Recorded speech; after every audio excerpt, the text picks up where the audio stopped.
We are live. Welcome back, ladies and gentlemen. I am one of your co-hosts, Blake Ruffino. Alongside me is my counterpart, Joe DeLeone. Good evening, sir. How are we tonight? I'm doing great. I'm a little bit riled up, though, Blake. I'm a little riled up reading through this weird essay that was produced by the AAC commissioner. And I know that we're going to get to that at the end of the show, but I'm a little riled up after reading this. I read all 2,857 words today. I'm sorry you wasted your time doing that, by the way. Well, listen. Early in my career, okay, I called out, I forget who it was at the time, I think the Pac-12 or Big 12 commissioner. And I read like the first two paragraphs, and I made an assumption, okay, and I wound up being wrong.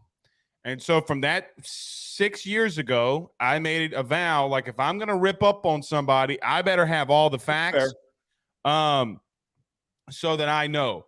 But here's the thing, though. AAC Commissioner Mike Aresco, I have no idea what he's talking about. Like, I get the premise of what he's trying to say, but I have no idea. He thinks that there shouldn't be a Power Five, which, quite honestly, I agree with him. If you're going to go to a 12-team playoff, but saying things like the media is the one who came up with the Power Five, no, we didn't. Right. But there's a lot of other issues, too, with the whole premise. I don't disagree in what you're talking about. And I know that we're going to get to it at the end of the show, but to have that thought to separate the conferences in the way that it's been separated, maybe the argument could be made. But at the same time, there's better football teams and there's worse football teams. There has to be a level of separation somewhere. I agree. And, well, but now, Joe, there kind of isn't, right? Because the highest group of five, G5 team, will get into this playoff, and they're really gonna get their rear ends torn up. No pause. Absolutely. I'm talking about they're gonna get beat down. I mean, look, I know I joke about this all the time, but I'm not joking when I say this. Mm-hmm. What happens when Tulane? But by the way, did I mention Tulane's getting some looks to move up? Where ACC? Pac-12. What? Yeah, Pac-12. So and again, this is all funnels into the same talking point, though. Is you can't even keep your same teams in your conference, and you're complaining about phrasing? Yeah, and so I'm going to throw a little bit of a wrench into what he's saying. I think that basically what he's trying to say is teams are trying to pluck teams out of our conference. Well, they're going to. But nevertheless, I do believe that there are some things that he says, that aren't wrong. But when we talk about the Power 5 and G5, the G5 team getting in, look what Georgia did to TCU.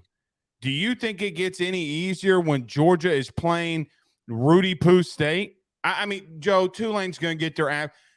Look, Tulane beats USC. Do you not believe that USC gets dominated by Georgia? They absolutely do. Come on, absolutely do. The bigger fish eats slightly smaller fish, which eats even smaller fish. There is a chain to the level of competition and success. So go ahead, complain about the wording. I just think this is a nothing essay. This does nothing for me that I have pulled up in front of me, and then I have spent time reading parts of it. This doesn't solve any problems. It's just bemoaning that you're not considered good enough to be in the top conversation, which you've never been close to being in that conversation. Agreed.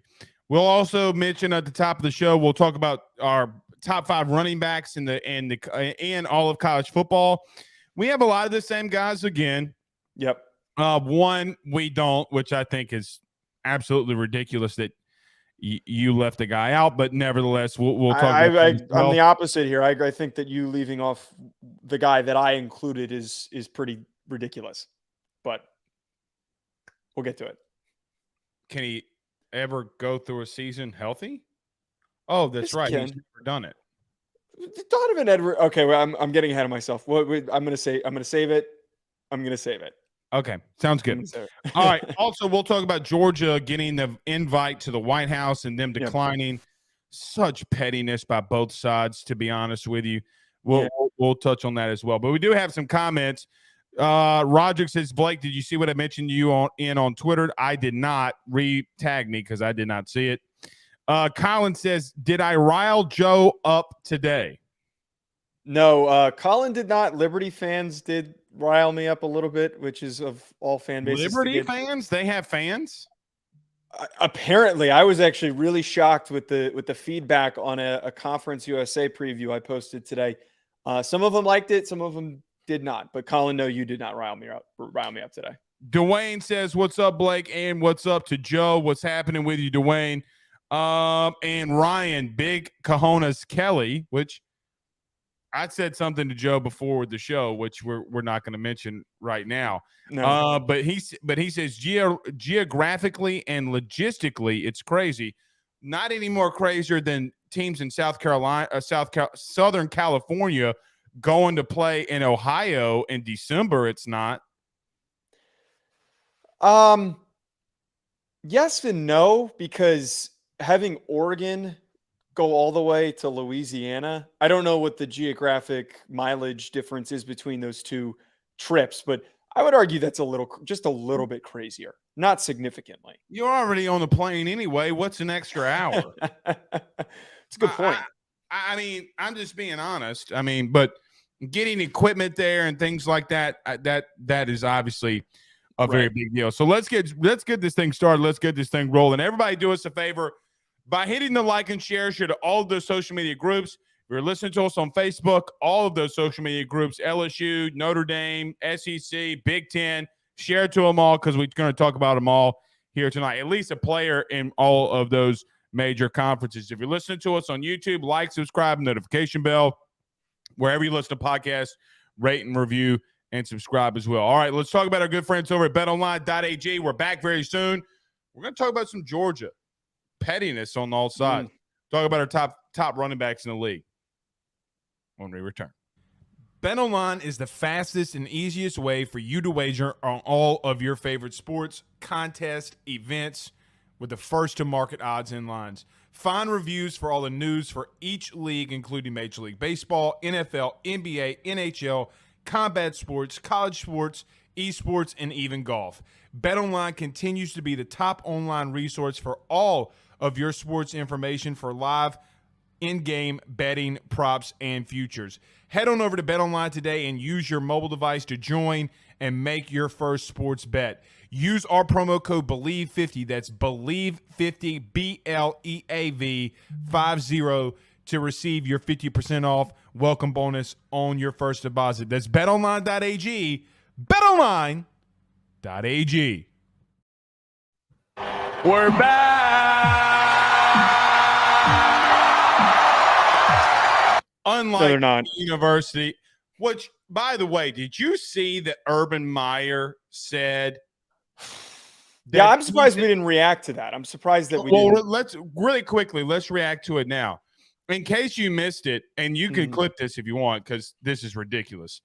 Urban Meyer came out and said that he believes that the University of Texas could have the best overall roster in the country. Where?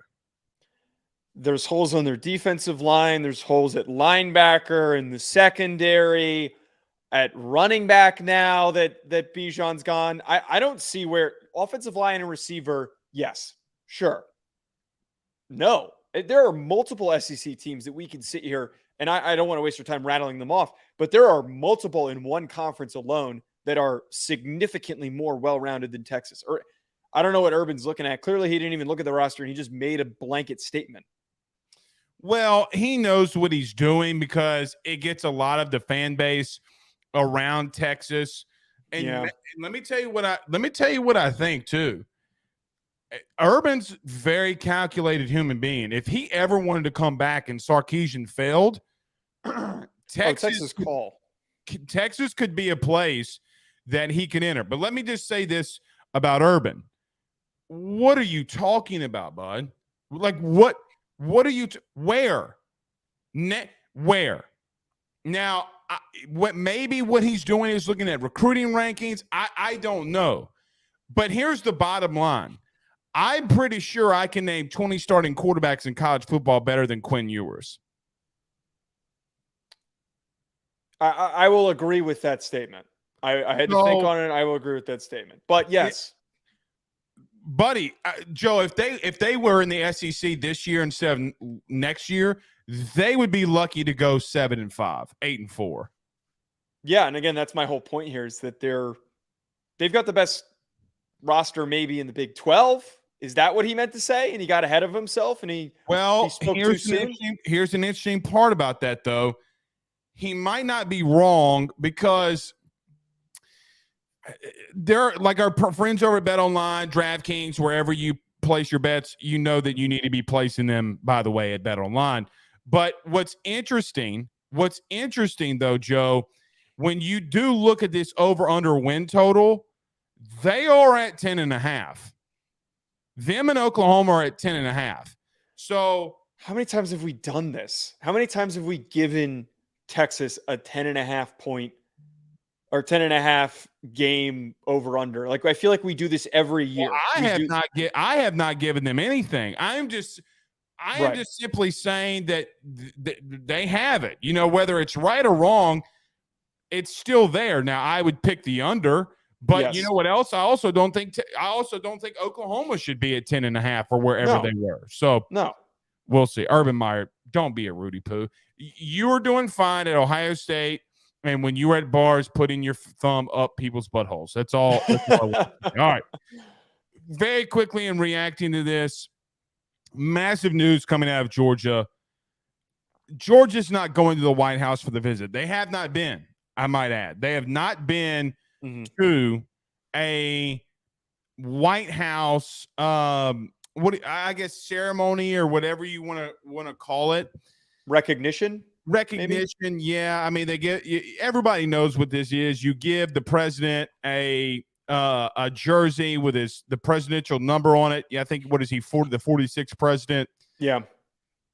The excuse or reasoning that Georgia gave is that they could not go on the date that President Biden's cabinet gave them and wanted to reschedule to a different date. Allegedly, through Georgia, the White House said, no, either you come on this day or you don't come at all. And Kirby said, well, then I'm not coming. Then we're not going. I don't want to make this any more political than what it already is going to be. But I don't really care either way. It's a tradition, yes. Have teams not gone before? Yes. It doesn't bother me either way. I think it's definitely pettiness on both sides. Agreed. But I lean in favor of Georgia because, like, to invite these guys out this late in May, and I don't know, admittedly, the timeline for how quickly you're supposed to get a championship team out to the White House. Just for an example, okay? Like, when did LSU go? Well, LSU was the last team that went. They went in late January. Oh, okay. Then that's I fully side with Georgia. You don't remember they were in that White House? Get the gas. Yes. I didn't remember it was January though. I didn't know that was January. So that's, I mean, maybe Pooh Bear can tell me if I'm wrong, but it was early. Like, Burrow was there. The draft hadn't happened. I mean, this is a really late process. And look, Joe, for what it's worth, they have fumbled the outright bag at the White House at getting these teams in there. Right? Yeah, this current administration has not made much of an effort. So, like, that's my point here, is that after now recognizing that is 100% on the White House, I side with Georgia, absolutely. To then invite them in the middle of when finals are wrapping up, and then also when other guys are trying to go home after finals before they have to come right back for summer workouts, and then to have the gall to say, no, we're not changing the date. I think that's ridiculous. But it's also the same time, who cares? You won a national championship. You don't win the national championship to go to the White House. You win the national championship to win a national championship and to be the best damn college football team in the country. Well, and listen, we remember this whole Caitlin Clark, LSU, Iowa situation. Okay. Joe Biden invited both teams. Now LSU is going. That was ridiculous. It's ridiculous. Look, I agree with this premise, and this is how I live my life. Okay. It's just how I was raised. It was how I was told to be raised. Treat everybody the way that you want to be treated. Okay. Everybody is equal. That's what the thing that I believe the most, and the religion or the God that I believe in tells me that everyone is created equal. Okay. Not everybody's created equal in all things, though. Sports is one of them. If you beat somebody, you have that right and privilege if you're going to get invited. They just this and look, it's not like presidents haven't done it before. I mean, for crying out loud, Trump gave people McDonald's. Remember the whole Clemson thing when he was giving people McDonald's? Yes, I remember that. One player, what was it? At Clemson, I forget the player. I think it was one of the D linemen or O linemen, I think. Yeah, remember it was the same D lineman that stuck his finger in that dude's butt against Ohio State. You remember Dexter Lawrence? I think. Was it Dexter Lawrence? Yeah, it was Dexter Lawrence, and he was talking about. He was like, "This is bomb. They got McFlurries, and you can't even get McFlurry at a normal McDonald's." And I'm like, so look. And look, we've made movies about this, Joe. Remember when Forrest Gump had 26 Dr. Peppers at the White House? I mean, I don't know, man. It's just so petty to me. It's the most pettiest thing that I've seen on both sides. And look, it's not, and I get where George is coming from. I mean, this is May the 10th. They're asking them to come out in May 26th. By the way, you know who goes out May 26th? LSU women's basketball. So why would you go the week before summer camp even starts anyway? Like, I don't get that. Yeah, and that's where I'm at. And like, again, there's no political way to even look at this. I think it's disrespectful by the White House to invite them this late and on that timeline. Let these guys go home. I'm with Kirby. I'm not going. Why the hell would I waste my time going all the way out to the White House when most of those guys don't really care about being there? It's not like professional athletes where it might be a privilege to them. It might be an honor to them to be at the White House. And some people even use that as an opportunity. But oh, you kidding me? A 19-year-old, you just want to go sit at home with your boys before you have to come back for summer conditioning. I wouldn't want to go to the White House. It's a waste of time. Well, let me just tell you this. I would. I don't care who the president is. Look, just being real, I don't care if it's Clinton, Bush, Obama, Trump, Biden. They are the president of the United States. And I will just say this. If the president of the United States invites me to go to the White House, I'd be like, tell me when, big dog, because daddy going to be there. I don't care. You think even as a 19-year-old, you'd be like, I'm excited to go to the White House? You'd be. Yeah, I would. I mean, it's on my bucket list. Like, I want to go inside the White House. Like, I want to, Joe, I mean, we live in a country where that is the highest office in the land, right? Like, regardless of what politics are, presidents sit there. Like, your leader sits there. So, all right, we spent too much time on it. All right, you want to get to this running back? Hell yes. Okay, let's go. You want to go first? You want to say your top 5 first? What do you want to do here? Yeah, let me pull mine out first. We'll change up the order. Don't pull yours out first. It's not a measuring contest. Pause. Okay. Well, I will say, by the way, I was putting this list together and I was thinking to myself, you shot down doing 10. We could have gone with 10. All right, let me just say this. There are enough good running backs that we could have gone 10. We could have gone 10. This is on me. We could have gone 10. But nevertheless, 5 is fine. So who are your top 5? All right. So I went with Blake Corum from Michigan at number 1. Quinshon Judkins, number 2 from Ole Miss. Will Shipley from Clemson at number 3. Raheem Rocket Sanders at number 4 from Arkansas. And then Nick Singleton at number 5 from Penn State. So, Blake, I know what you're going to bring up first. What is it? That I didn't include Donovan Edwards. Yeah. Why Will Shipley? Will Shipley is so freaking fun to watch. And he is a major reason why they stuck. Does not make you the top 5 best. Well, statistically, if we're going to talk about this, just from a statistical standpoint, he was one of the top performers in rushing touchdowns, 3rd with 15. He was also one of the top running backs in just total yardage, one of the top receiving running backs in the country, the 2nd most receiving yards with 242. And my main reasoning is, watching enough of Clemson last year, because we were forced to believe that they were a good football team for most of the football season, DJ Uiagalelei They were a good stunk. team. They were a good team. They were competitive. But what kept them competitive offensively was Will Shipley. He is legitimately a guy who can take the ball to the house on any play. He's got good speed. He's got good athleticism. But what I love about Will Shipley is this dude runs hard.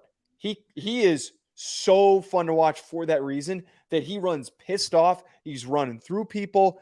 I think he's got the frame to take on a lot of carries and to be one of the most productive running backs in college football this upcoming season, after being one of the most productive running backs last season.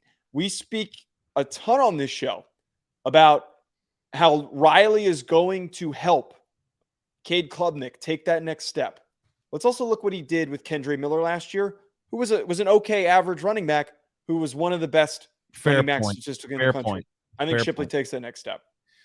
All right, here's where I have Donovan Edwards in there above Shipley. I just think he's better. Like, I think overall he's a better back. Here's my reasoning. So, Michigan with Blake Corum, both of our top two backs, okay? Yeah. Buddy, without Donovan Edwards, they are lost. And not only are they lost, Michigan could not get anything going offensively against TCU until, wait for it, Donovan Edwards had to start going cuckoo for Cocoa Puffs.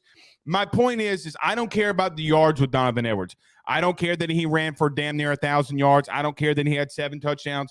I don't care that he's one of the best receiving backs out of the backfield as well. My whole thing is when he was placed in to become the starter, when Blake Corum went down, Joe, they looked different.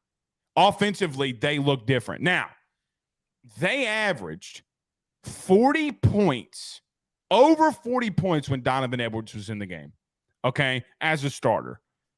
Not with Blake Corum, and that's not a slight on Blake Corum. When Donovan Edwards comes into a game, he just has a different it factor about him. Joe, he's big enough. He breaks tackles. He's got good, really damn good speed. And it's something to be said when your offense is more dynamic when a running back's in there. We talk about Bijan. We talk about Gibbs. We talked about all these guys last year that were really, really good running backs. My thing with Donovan Edwards, if you turn on – so I have the privilege of knowing a lot of people that coach because I've been in that world, been a part of it. I asked a buddy of mine who's a GA at Ohio State. I was like, so what happened with this whole Donovan Edwards thing? Because I told him I put him in my top 5, whatever. And he goes, bro, we had to put all of our safeties down the box because we stopped Blake Corum with our front 7. We could not stop Edwards with our front 7. That's why the safeties came up. Here comes J.J. McCarthy. He's hitting it over the top. Same thing would happen with TCU. I just think that there's something to be said of when J.J. McCarthy had struggles, Edwards was the one that started bailing him out. I get your point about Shipley. And look, I've been joking with you. I think Shipley is my number 6. Quite honestly, I had a tough time, and I know that I had Rocket Sanders above Nick Singleton. I almost put Shipley in there above Rocket Sanders, believe it or not, because of the fumbling issues that he's had at times and that he doesn't have some of the big game production. The problem with me with Shipley is every game that I've watched at Clemson last year. Now, I will admit, I don't watch every play, every snap. Joe, he's going to get hurt.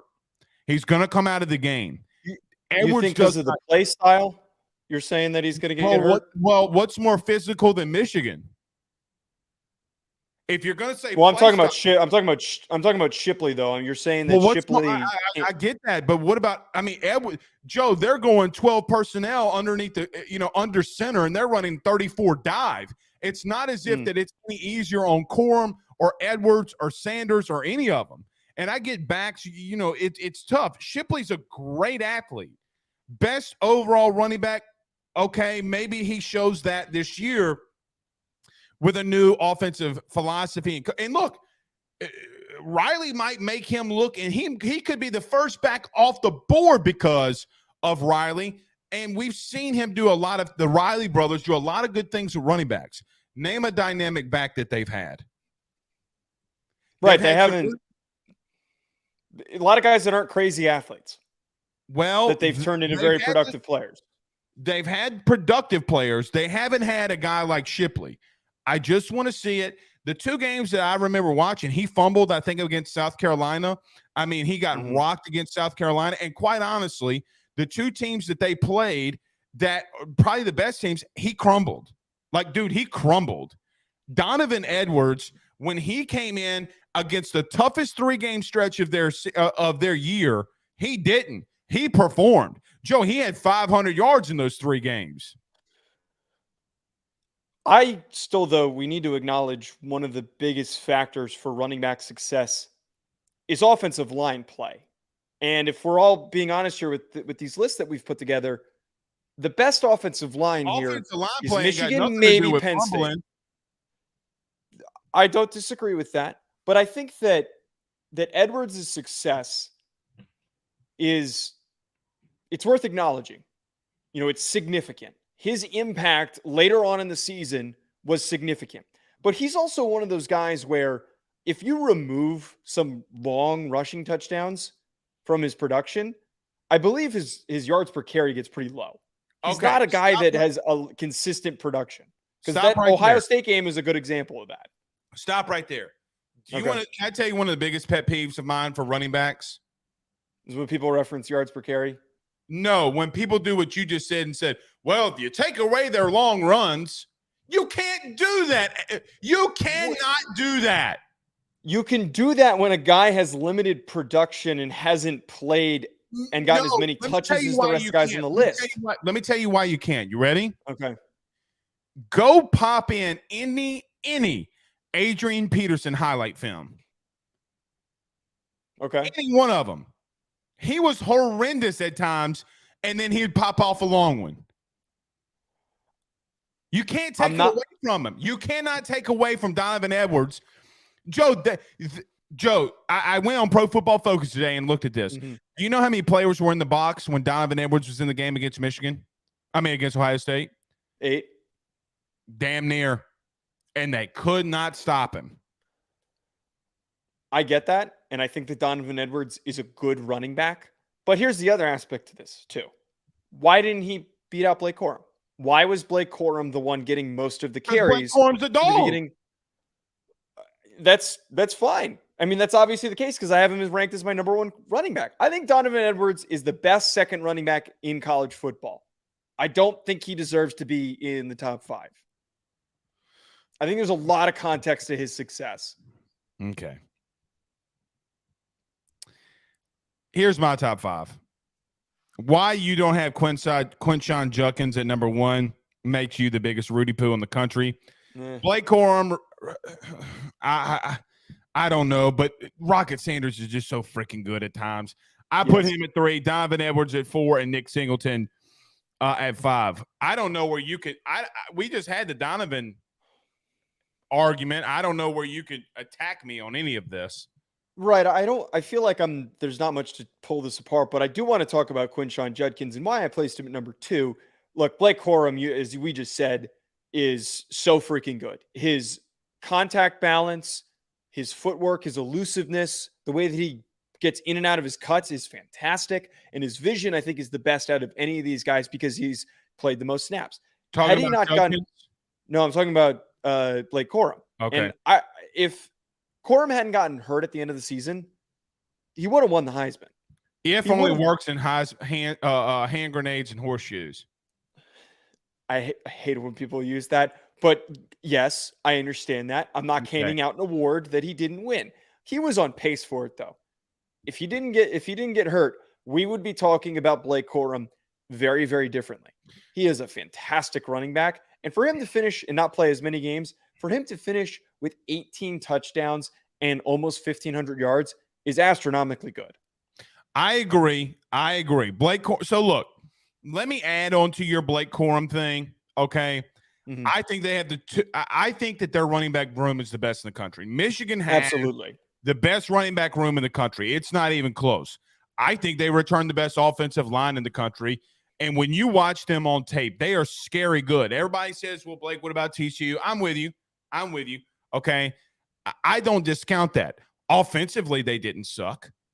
The thing that I heard the most about Michigan was, oh, no, Jim Harbaugh's offense. And I'm thinking to myself, Joe, we talked about this. They scored 40 points. It's their defense that were Rudy Poos. Yeah. They have the best two backs in the country. It's kind of scary. I honestly believe they have top 2 round running backs right now, which makes them very deadly. Here's why I put Judkins number 1 over Corum. I already mentioned this. Mm-hmm. He didn't, and I get that he was already kind of hobbled a little, but man, you played and you said you were fine, and then he did not do anything against the best team that he played all year in Ohio State. He did not. He shouldn't have played, though. He really shouldn't have played. I understand that, but Judkins is a different beast. You talk about the touchdowns and you talk about the yards. Judkins had more yards and 2 less touchdowns. He's also in the SEC too. Okay, Quinshon Judkins to me is a more physical, maybe Gibbs. I don't know if he's as fast, but they have the same running style. The way that they stop on a dime and can cut, the way that Judkins can catch the ball out of the backfield is elite. It's not good. By the way, did you ever hear the recruiting story with Lane Kiffin and Quinshon Judkins? No, I know he was a 3-star. I know that he was very under-recruited. Very under-recruited from a small town. So this guy was at a practice, a Judkins high school football practice. Raining. I'm talking about pouring down rain. He sees a guy in the stands. He's like, what is this guy doing? What is this guy doing sitting in the stands? Who is that Rudy Poo? Mm-hmm. It was Lane Kiffin. And Lane Kiffin, the story goes, Lane Kiffin said that he was not leaving until Judkins committed to Ole Miss. And because he saw something in him. That is pretty. So, look, we talk about Lane Kiffin all the time. We rag on him. We talk about his frosted flake haircut, and he gets it dyed and stuff like that. And I'm with you. That's elite. To pull a 3-star out of nowhere is ridiculous. I just think because Judkins did it in the SEC against, and look, you've said this before. You saw their offensive line and some of their offensive linemen in person, and you thought that they were pretty bad.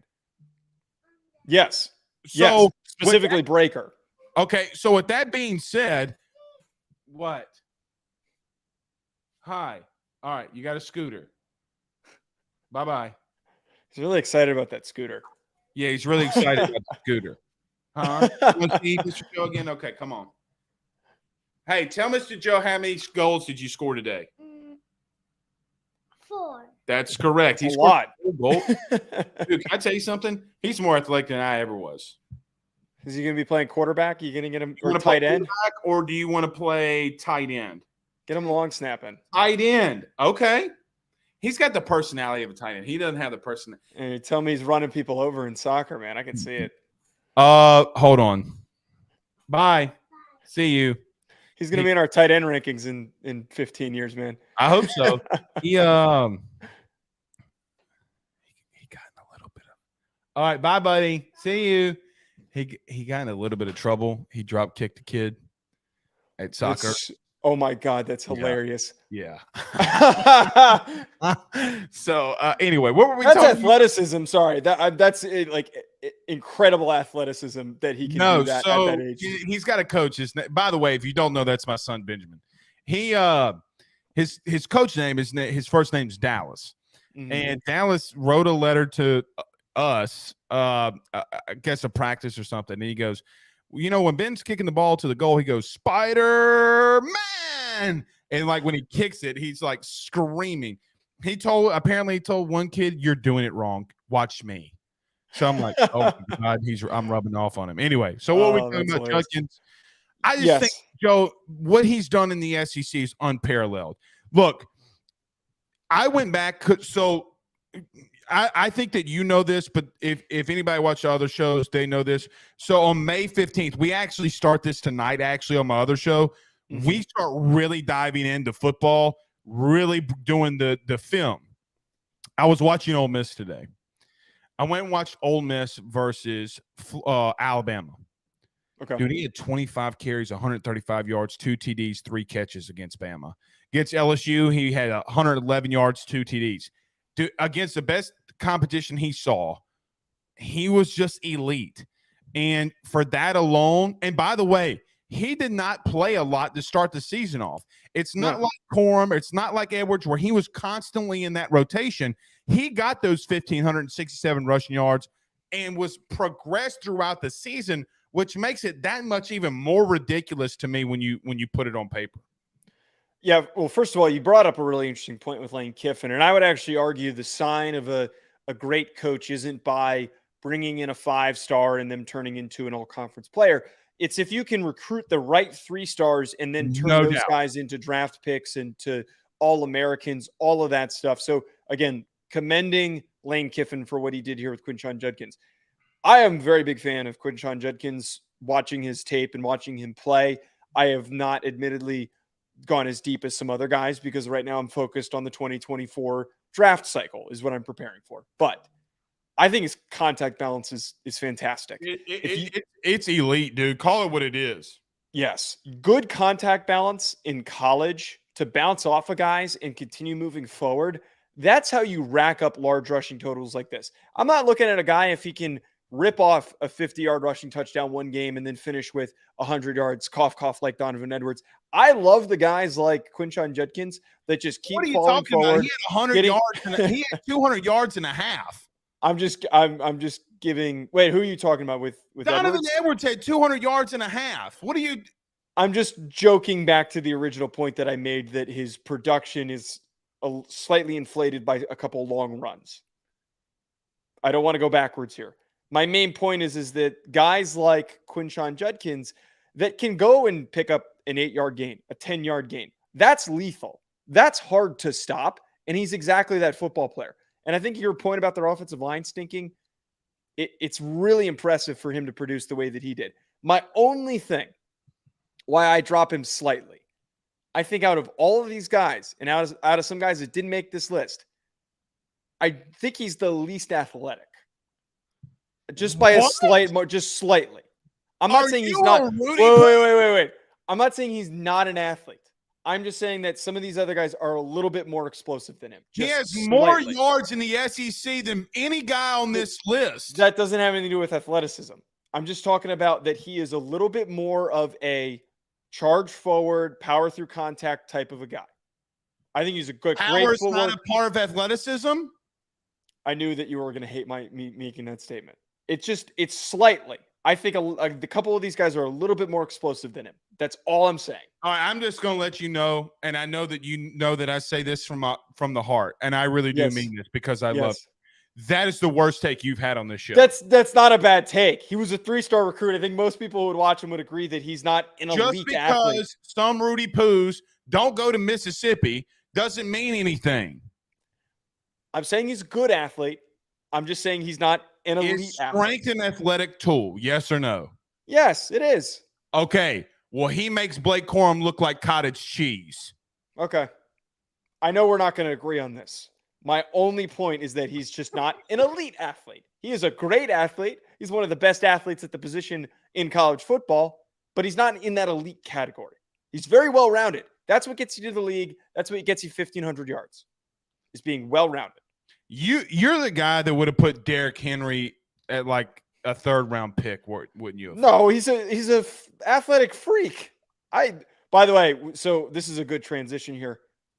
I didn't rank that draft class. I would have had Derrick Henry as running back 1 for one plain and simple reason. Guys like Raheem Sanders that are freaking massive. Call him Rocket. Let's not use his biblical name. Rocket Sanders. I don't know what it is. I'm obsessed with guys that are just massive running backs. I don't know why. I can't explain it. But being 6'2", 240 pounds, a bowling ball hammer of a running back with his type of speed, I'm so entertained watching him. I almost didn't put him on this list for some of the things that you brought up, but I had to put him on there, man. He is so freaking entertaining. Okay. I'm with you on that. He's just so freaking good, dude. Yeah. And you know what's crazy about Rocket Sanders? Being the size that he is, you wouldn't think he's as fast as he was. No. The only thing that I worry about with Rocket Sanders is, dude, when they play the tougher opponents, he folds. He folds. Alabama, LSU, Ole Miss, doesn't matter. He folds. Now, that could be a legitimate something concern to do with play calling, because you know how I feel about Kendall Browse. I think Kendall Browse is a Rudy Poo at times. But, man, look, bottom line is he had 1,400 rushing yards last year. He only had 10 TDs. Only had 10. And well, to be fair, for his running style. Why is he getting subbed out in the red zone? What did they know about him getting subbed out in the red zone that I don't? Well, maybe it's because, again, his running style, he's not somebody who's going to break off like a ton of like super long carries. Maybe he gets to the red zone and he's gassed and they got to pull him out. But the other aspect of this, I'd be curious to know I was about to pull that comment up. I'd be curious to know, put that on a t-shirt. I'd be curious to know what the drive success for Arkansas was towards the latter half of the season when KJ Jefferson went down, because it was horrible. They weren't moving the ball. They weren't getting to the red zone. So his touchdowns being low. Well, they had KJ Jefferson and Rocket Sanders against Liberty. Yeah, I know that's not the best example, but to see the way that they played when he was not on the field, I understand why he didn't have more rushing touchdowns. If they had the same momentum as the previous season, I think he goes for 15 or 16. Absolutely. Rocket Sanders had 17 carries for 60 yards against Liberty. So again, goes to my point. The teams that they lost to, he folded. And I think that there's just something to be said about that, Joe. I think that there's something to be said about that. You know, I love Leonard Fournette. I loved Leonard Fournette when he was coming out. I loved him at LSU. I mean, we saw what he was. But people criticized him when he couldn't get yards against Alabama, but nobody does that for Rocket Sanders. Why? Because one guy's at LSU, and one guy was the number 1 overall recruit in the class, and the other guy is Rocket Sanders. Y'all Rudy Poos. All right. I will say Rocket Sanders is going to be a really damn good pro. Final thought Nick Singleton, before we transition. Spark plug. I think that. Yeah, I agree with that. That's literally what I wrote down on here was spark plug. He might have been the best true freshman running back. Or just, sorry, let me rephrase. Best true freshman in college football. I think he fits that description. Why do I want to put him at 5, though? You know, on the running back list? I feel like Nick Singleton is the guy that I could put anywhere on this list, and you can't debate it. No. I think he fits at 5 for the reasoning of him having the less exciting stat line. Only 1,000 yards, 12 touchdowns. He also didn't get as many carries as I think a lot of people would have hoped for. That's right. Splitting time. Well, he's going to get a lot of carries now with a young quarterback. Yes. And I think they have the offensive line to do it. But you said best freshman in all of the country. Harold Perkins says hello. Okay, that's a good point. I'd say they're close. Not even remotely close. Come on. You think that there's that much separation between Harold Perkins and Nick Singleton? If a draft happened today and you had to pick Harold Perkins or Nick Singleton, where are you That's irrelevant, because I'm not picking a running back over an edge rusher. Well, he's not an edge rusher now. If you'd be listening to my show, you would know that he's moved to the inside, and on third downs, he's going to be on the outside. If we removed positional value, I would say that they're not that far off. I would say Harold Perkins is higher. See, here's the thing with you. You like to say, well, if you just pull this away, I'm producing an argument. If you pull this massive thing away. Wait, no. Positional value. Yes, positional value is massive. But like, if we're just talking purely 2 football players, who was better? I think that Harold Perkins is, but they're not that far off. That's not an egregious statement. All right. It's pretty egregious. All right, let's transition to this, though. AAC Commissioner Mike Aresco came out with a pretty long article and letter to college football. I don't know if you guys saw this, but we'll paraphrase for you. He came out and wrote one of the stupidest things I've ever heard. It's literally one of the more stupid things I've ever heard a commissioner say. in his letter or rant or whatever you want to call it, he said that he wants the elimination of the Power 5 label. It was the media that did it. No, the media didn't do it. It was literally the the whole reasoning of why the playoffs started is you talking about Power 5 opponents. If you win your league, a Power 5 opponent, you could get into one of the 4 spots. He said he wants to eliminate that. He also says that Power 5, driven by the media when they don't know what they're talking about. That's interesting because we didn't come up with that. He says it's wrong for conferences. This is where he lost me in this article. He says it's wrong for conferences that have and make more money than us for them to feel like they're superior to us. And then he would basically go on and say, other AAC, other conferences beside the AAC, ACC, Big 12, SEC, Pac-12, and Big 12, all other conferences are pretty much Rudy Poo. Buddy, you're Rudy Poo too. So I don't even know why I need to be mentioning this guy. What are you talking? What is he talking about here? That statement.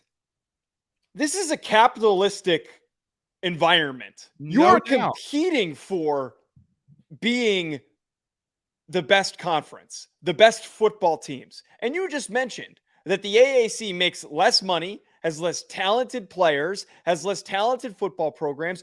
I love watching the AAC. I'm going to sit here and say that. I played at an FCS football program. I appreciate the group of 5. I love to talk about them. But to sit here and complain that the quite literally better conferences, the better companies think that they're superior than you when they literally are is ridiculous. That's like me being at Rhode Island and saying, "What? Why does Alabama think they're better than us?" Because they are. Because they are. What are we talking about? This is the most whiny bullshit I've ever heard. It's pretty bad, man. It's pretty bad. Like, I don't even, and he contradicts himself, right? Like, he contradicts himself in this letter. Listen, okay, I don't mean this in a wrong way, but I also believe that we take commissioners from the group of 5, their words a little too much. Yeah, like, I agree with that. You know, like your boy out in the Big 12, you guys out in the Pac-12. It's not our fault that your conference is getting poached. You can whine all the live long day. You can whine about this, whine about that. You know who doesn't whine? The Big 10 and the SEC. They don't whine. And for what it's worth, the ACC, when they were met with things head on, you know what they did? They started shutting people up and making threats and telling Sankey, go ahead and do it and see what I do to you. That's what elite dudes in a capitalistic society do, like you mentioned. I don't want to hear about Mike Aresco. Why do I need to hear about the AAC's got their feelings hurt? Oh, no, they got their little feelings hurt. You're not a good fucking conference. Sorry for the language, but you're not fucking good. I said it again. They're not fucking good. You might have to edit that part out, but they're not. But, okay, here's the other aspect of this, too. Are you going to have to edit that out? Did I do something wrong? No, you're good. Okay, it's TV 14. I get 3 F words. Yes. Yeah. Okay. You gotta.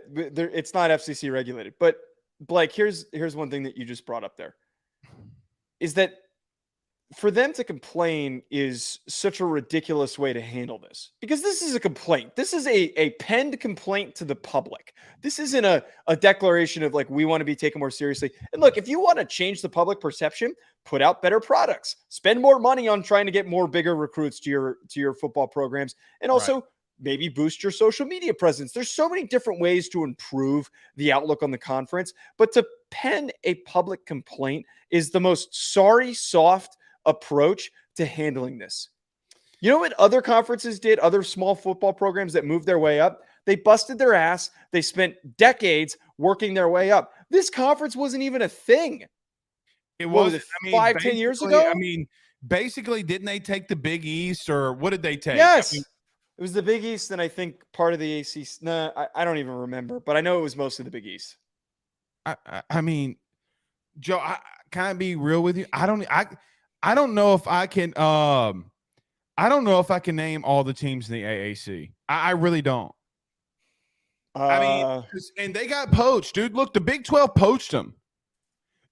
What's crazy about this is he thinks that, oh, we're a part of this too. No, you're not, because why did Cincinnati go to the Big 12? Why did Houston go to the Big 12? Why are teams going in the Big 12? You're not, because your conference is horrible. You don't generate the money that even the Big 12 does, and the Big 12 is losing their two biggest superstars in Texas and Oklahoma. You're not making the money. Hey, Joe, I mentioned earlier about Tulane. You know why Tulane's talking to Pac-12? And this isn't a rumor. Like, I don't say this lightly. This isn't just a little rumor that I'm throwing out there. It is actually happening. I know for a fact that Tulane is talking to the Pac-12, and now the Big 12 wants to get involved in this. You know why Tulane don't want to be in a group of 5? Because they know they could beat USC, and they could get paid more money for it. Yes. And so, look, it is what it is, man. I hate it for you. I hate it for you, little guy.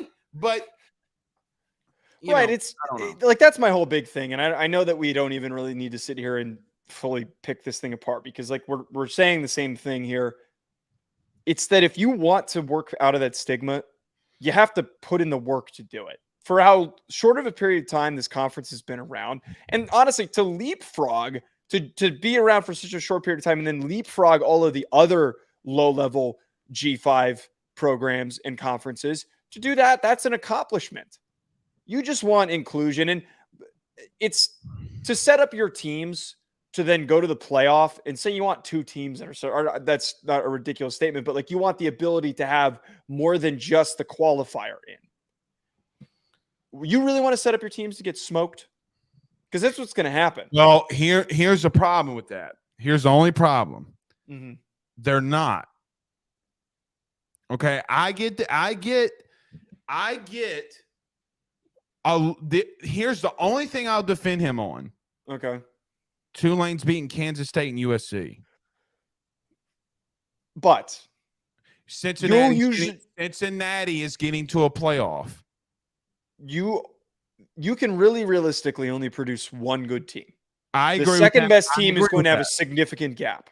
That's my whole point. Well, I don't mean this in a wrong way. For about a 10-year stretch, the only thing the Big Ten could do was produce one good team, and that was Ohio State.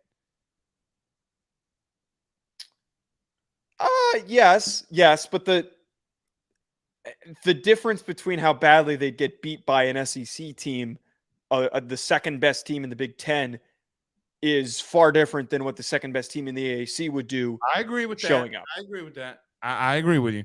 All right, let's wrap this up with this. Jalen Carter situation, the car accident. Listen, so if you missed it today, the University of Georgia is getting sued because they had a staff member that was a part of the wreck. Joe, they're going to lose. Georgia's going to lose. Absolutely. They're going to have to settle. They have a staff member that was driving players. They got in a high speed, or they got into a race. She crashed. They died. They're going to lose. And as someone, as a person that has 2 children, look, man, I don't want to profit off of my God bless it, knock on wood. I don't even want to think about this. I don't want to profit off of my the loss of one of my children. I would want Georgia to pay, though. I would want to make them pay. You Absolutely. Have a staff member that was driving and my child died. I would want to make them pay. That's just me.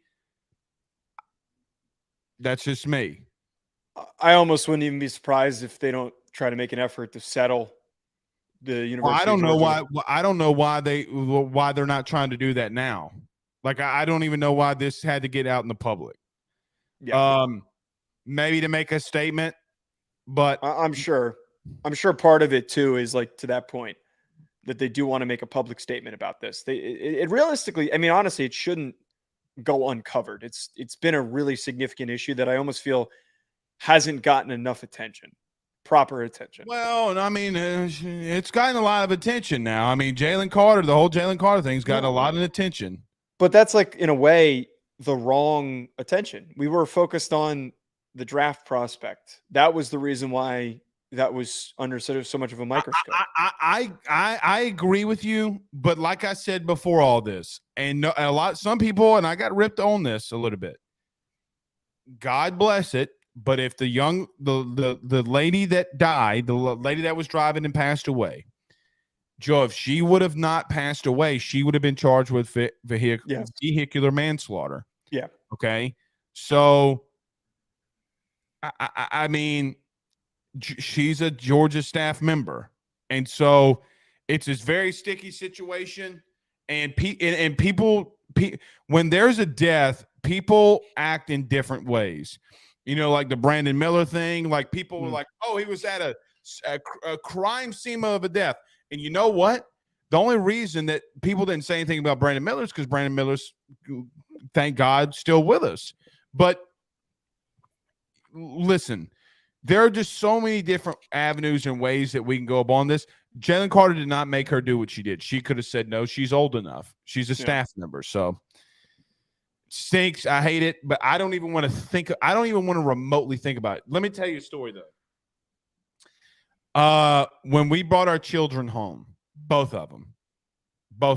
Oh, well, not so much with Jewel the second time because I've done this before. But let me tell you this.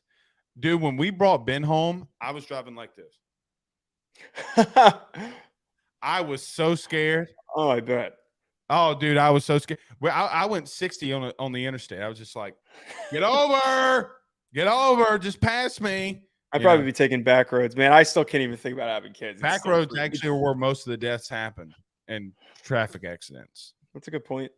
So, all right. Great show. What do I know we might, just in case, like even if we did Saturday, I think what Joe and I are going to do, we talked about this a little. We're going to start breaking down some teams. Joe, we are 20 days away from kids reporting back and starting summer football. Nuts. We're here. It's so close. Thank God. My body is so ready.